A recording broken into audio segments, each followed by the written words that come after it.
আমাৰ জীৱন আৰু প্ৰকৃতিৰ আঁচনি। আজি মনোজৰ পাল পৰিছিল আৰু চৰ্চাৰ বিষয় আছিল আমাৰ জীৱন আৰু প্ৰকৃতিৰ আঁচনি।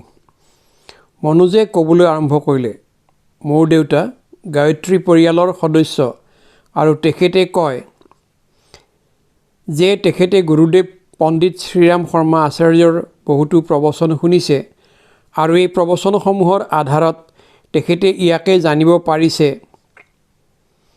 যে প্ৰকৃতিয়ে মানুহৰ জীৱন সৰল কৰি দিছিল।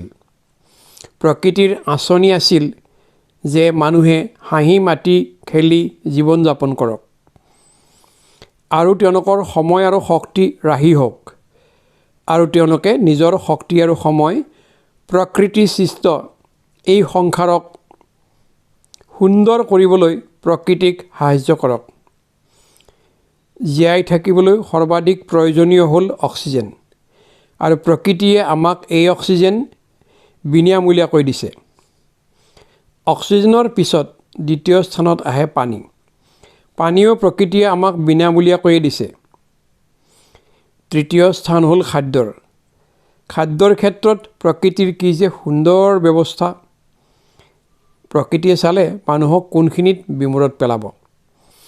সেইবাবে প্ৰকৃতিয়ে এটি নিয়ম কৰি দিলে যে যদি আমি সৰল খাদ্য যিবোৰ প্ৰস্তুত কৰিবলৈ সহজ আৰু কম খৰচী তেনে খাদ্য যেনে ৰুটি, দাইল, শাক পাচলি আদি খাওঁ তেন্তে আমাৰ স্বাস্থ্য ভাল হয়।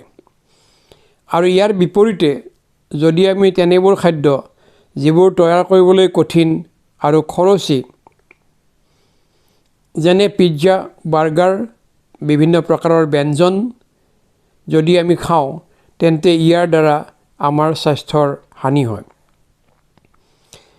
দ্বিতীয় প্ৰমাণ হ'ল এই যে যিবিলাক পশু আমাৰ উপকাৰী যেনে গৰু, ম'হ, ছাগলী সেইবোৰৰ সংখ্যা প্ৰকৃতিয়ে অধিক কৰি দিছে আৰু যিবোৰ জীৱ-জন্তু আমাৰ বাবে অনিষ্টকাৰী যেনে সাপ, সিংহ, ভালুক আদি সেইবোৰৰ সংখ্যা কম কৰি দিছে। আৰু ধুমুহা, বতাহ, চুনামি যিবোৰ আমাৰ বাবে হানিকাৰক সেইবোৰক প্ৰকৃতিয়ে কেতিয়াবা কেতিয়াবাহে আনে। ৰ'দ, বৰষুণ যিবোৰ আমাৰ বাবে উপযোগী সেইবোৰ একেৰাহে দিয়ে। এই কথাবোৰৰ পৰা এইটোৱে প্ৰমাণিত হয় যে প্ৰকৃতিয়ে আমাৰ জীৱন ইমান অসুবিধাজনক কৰা নাছিল যিমান অসুবিধাজনক বুলি আমাৰ ধাৰণা হয়। দ্বিতীয় কথা হ'ল প্ৰকৃতিয়ে আমাক মগজু দিছে। মগজু কম্পিউটাৰতকৈও মূল্যৱান। কিন্তু মগজু কিয়নো দিছে? ভাবিবলৈ দিছে। কিন্তু কি ভাবিবলৈ দিছে? তেনেকুৱা কথা ভাবিবলৈ দিছে যাৰ দ্বাৰা আমাৰ লাভ হয়।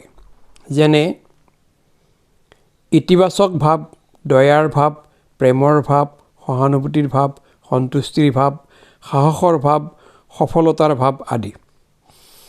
যেতিয়া আমি এই চিন্তাবোৰ নিজৰ মগজুত ৰাখোঁ তেতিয়া আমাৰ শক্তি বাঢ়ে। আমি অধিক সফলতা লাভ কৰোঁ আৰু আমাৰ স্বাস্থ্য ভাল হয়। আৰু ইয়াৰ বিপৰীতে যদি আমি নেতিবাচক চিন্তা কৰোঁ যেনে ভয়ৰ ভাৱ, আশংকাৰ ভাৱ, অসন্তুষ্টিৰ ভাৱ, ঈৰ্ষাৰ ভাৱ, দ্বেষৰ ভাৱ আদি তেন্তে আমাৰ শক্তি কমি যায় আৰু আমি অসফল হওঁ। আমাৰ স্বাস্থ্য দুৰ্বল হয়। প্ৰকৃতিয়ে আমাক মস্তিষ্ক কিয় দিছে? সুস্থ হৈ থাকিবলৈ নে অসুস্থ হৈ থাকিবলৈ? সফল হ'বৰ বাবে নে অসফল হ'বৰ বাবে?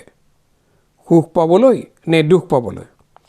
যদি এই মগজু আমাৰ তেন্তে এই মগজুৰে সেইবোৰ কথাই ভাবিব লাগে যিবোৰৰ দ্বাৰা আমাৰ লাভ হয়। সেইবাবে বন্ধুসকল, মই আজিৰ পৰা সিদ্ধান্ত লৈছোঁ যে মই এখন সূচী তৈয়াৰ কৰি ল'ম আৰু তেনেকুৱা খাদ্য গ্ৰহণ কৰিম যি খাদ্যই আমাৰ স্বাস্থ্য ভাল কৰে আৰু মগজুত সেই চিন্তাধাৰাকে ৰাখিম যিবোৰ চিন্তাৰ পৰা আমি শক্তি পাওঁ আৰু আমাৰ স্বাস্থ্য ভাল হয়। কাৰণ শৰীৰ আমাৰ, মগজু আমাৰ। যদি আমি এইবোৰৰ যত্ন নলওঁ তেন্তে কোনে ল'ব? কাৰণ ভাগ্য আমাৰ আৰু ইয়াক নিৰ্মাণ কৰাটো আমাৰ কৰ্তব্য, যিটো আমাৰ হাতত। আৰু এই মনুষ্য জীৱন আমি প্ৰগতি কৰিবলৈ পাইছোঁ নে পিছ পৰি যাবলৈ পাইছোঁ? আমাৰ গুৰুদেৱ শ্ৰীৰাম আচাৰ্য মহাশয়েও কয়, মানুহ নিজেই নিজৰ ভাগ্যৰ নিৰ্মাতা। ধন্যবাদ।